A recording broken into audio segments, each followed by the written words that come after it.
주택과 임대차 대상 물건에 대한 부분을 말씀드렸는데, 또 한 가지 또 주의할 점은 공인중개사 선택하는 방법입니다. 공인중개사 부분이 아주 간혹가다 임대인을 대신해서 임대차 계약을 체결해 주시는 경우가 있어요. 근데 이런 경우는 최대한 하지 않으시는 게 좋습니다. 직접 임대인을 만나서 임대인을 확인하고 아까 말씀드린 대로 등기부 등본과 신분증을 확인하시는 게 좋고요. 그리고 그와 별개로 공인중개사의 경우에도 등록된 공인중개사와 거래를 하셔야 됩니다.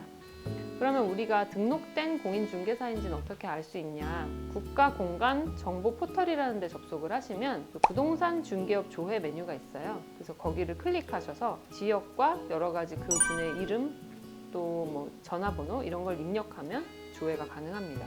우리가 이거를 꼭 해야 되는 이유가, 이런 등록된 공인중개사의 경우에는 부동산 공제증서 같은 경우는 부동산 이제 공인중개업자분의 고의나 과실이 있을 때 그 고의나 과실로 인해서 발생되는 손해배상 금액을 즉 공제제도를 통해서 보상받을 수 있는 제도이거든요. 그래서 등록된 공인중개사는 반드시 부동산 공제증서의 공제제도에 가입하도록 되어 있어요. 그렇기 때문에 등록된 분하고 꼭 거래를 하셔야 되는 거죠. 내가 등록된 공인중개사랑 거래를 했을 때 문제가 생기면 공제제도를 통해서 보상을 받을 가능성이 높지만, 만약에 그분이 미등록 공인중개사였다라고 하면 그 미등록이기 때문에 공제제도를 통한 보상도 못 받고, 그분이 어떤 행위를 했을 때 우선은 그분이 미등록자라는 것 자체가 문제가 있을 수 있는 거죠. 이런 두 가지 측면에서 꼭 이분이 등록됐는지 꼭 부동산 중개업 조회를 통해서 확인을 해보실 필요가 있습니다. 여기까지는 이제 우리가 계약 체결할 때까지 주의해야 될 점인데, 계약을 체결을 하는 당일에 우리가 또 주의할 점이 있습니다. 우리가 만약에 계약을 체결하면 이런 걸 한번 생각해 보셨으면 좋겠어요. 임대차 계약을 체결하면 우리가 전입신고를 하죠. 전입신고를 하고 확정일자를 받죠. 그리고 어떤 분은 전세권 등기를 하기도 하죠. 차이점이 뭘까요? 확정일자를 예를 들면 지금 2023년 1월 15일이잖아요. 오늘 우리가 16일에 확정일자를 받았다고 하면 언제부터 우리가 우선 변제의 효력이나 대항력을 갖게 될까요? 우리가 언제부터 대항력, 그러니까 너 여기서 나가라든지 아니면 담보권자로부터의 이제 저당권 설정 등기자와의 이제 순위에서 우리가 보장받는 그게 대항력인데,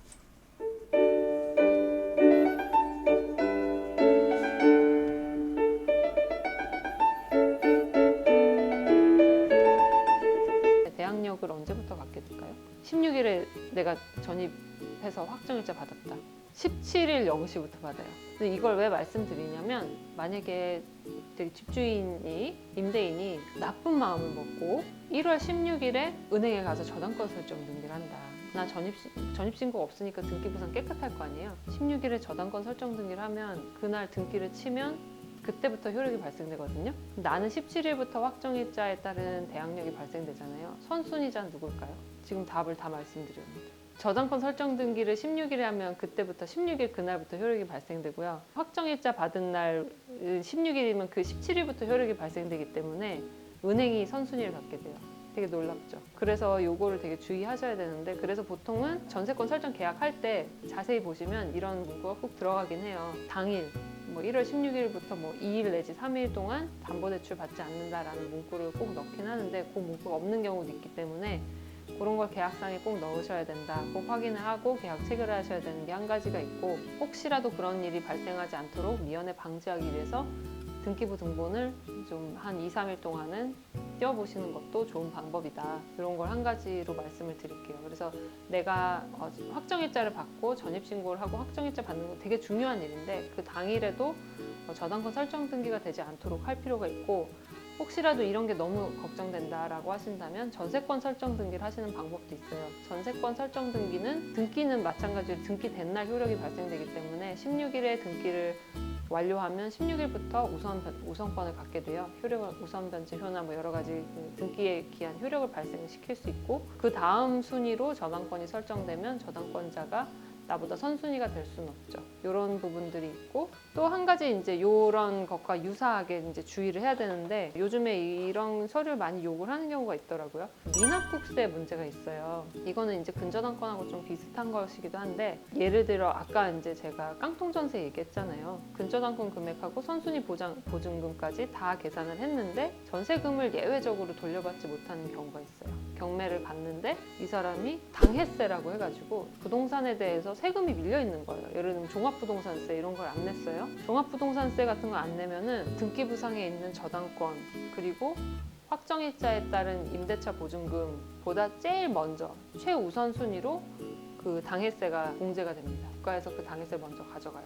그리고 그 나머지 남은 돈으로 저당권 금액이 나가고 뭐 내 임대차 보증금을 받을 수 있는 이렇게 순위가 결정되거든요. 근데 만약에 이 사람이 국세를 되게 많이 안 냈으면 내 예상 밖으로 나의 보증금이 전액 반환되지 못하는 경우도 생길 수가 있어요. 그럼 이건 어떻게 방지하냐? 요즘에는 미납국세에 대해서 확인증을 받고 있습니다. 그래서 미납국세 열람제도라는 게 있는데 임대인이 동의해주면 이걸 활용해서 미납국세 열람을 할 수가 있습니다. 이게 미납국세가 없다는 확인을 임대차 계약할 때 받으실 수 있고 그렇게 하면 훨씬 더 안전하게 계약을 체결하실 수가 있고요.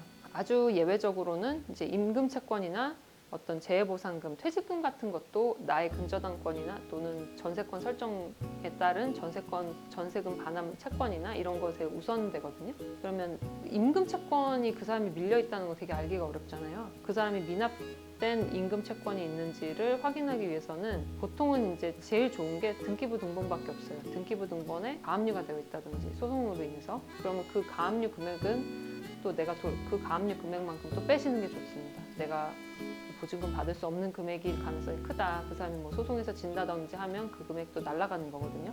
그런 점들을 항상 다 체크를 하실 필요가 있기 때문에 이런 최종적으로 제일 중요한 건 등기부 등본 내용을 굉장히 구체적으로 따져볼 필요가 있다. 이런 내용들은 을구에 많이 나오거든요.